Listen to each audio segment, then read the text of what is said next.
So I used to be the coach that before every water break, you're going to do some type of fitness. I don't know what changed, but like 2 or 3 years ago, I was like, you know what?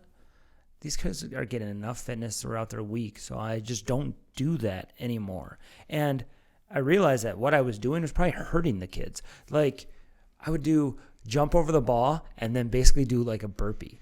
And a burpee is like one of the worst things you can do for like your shoulders. You were one of those, huh? Yeah, exactly. Because I used to think that, parents like to see kids have to, suffer and do planks and do all this stuff. And I'm like, wait a minute. It's like, is that making them better soccer players? Here's my issue with that.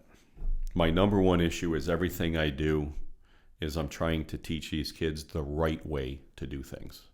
There's a right way to squat. There's a right way to lunge. There's a right way to hop. There's a right way to jump. There's a right way to do a push-up. Mm-hmm. If we look on the flip side of that, I can tell you in my facility, punishment is push-ups with the teams that I see in there. Right. Right?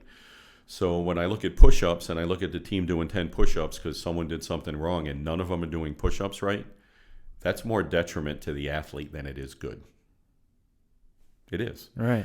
To me, with the coaches that I work with, one of the things that I always ask them, and I'll ask you, so your athletes do some type of fitness training, or not even my coaches at the facility, some of my coaches at the facility that are practicing on the field that do push-ups, that I'm not physically working with those teams, I'll go up to the coach afterwards and go, did you make any mistakes in the practice? Oh, yeah, I make mistakes all the time. I didn't see you doing any push-ups.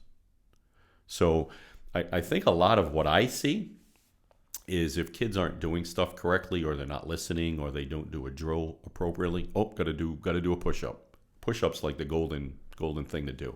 But going back to what you were talking about from a fitness standpoint, if I was a soccer coach, I would be asking all my kids what they're doing. I have a group of volleyball girls that I work with right now in high school at the best volleyball program in this area. That I saw a video last night, and they're doing all this fitness drills and fitness exercises that had no rhyme or reason why they were doing them. They were just doing them. And what I learned was they were doing them for discipline. Discipline in what manner? So I think I had one athlete or maybe two athletes in this video. Well, do these coaches know that they're working with me twice a week? Do these coaches know that they're doing another sport at school right now? So I talk about load management. Mm-hmm. Those two kids, like, you want to work on discipline right now, it's the wrong time.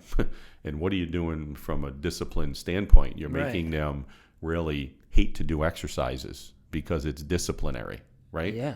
So to me, my world's kind of different. I can see a fitness component in soccer. And I would ask you, is there a time and a place for it? Yeah, there could be, but why are we doing it? Exactly. I always ask the why. Why are we doing it? Yeah. Right? Why do we have them jumping over a ball and doing a burpee? Exactly. Why do we have them doing that? Does it fit into your practice?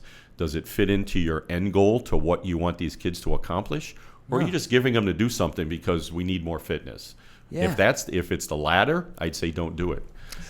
Looking back, I feel like it was me trying to, I don't know, probably just put on a show.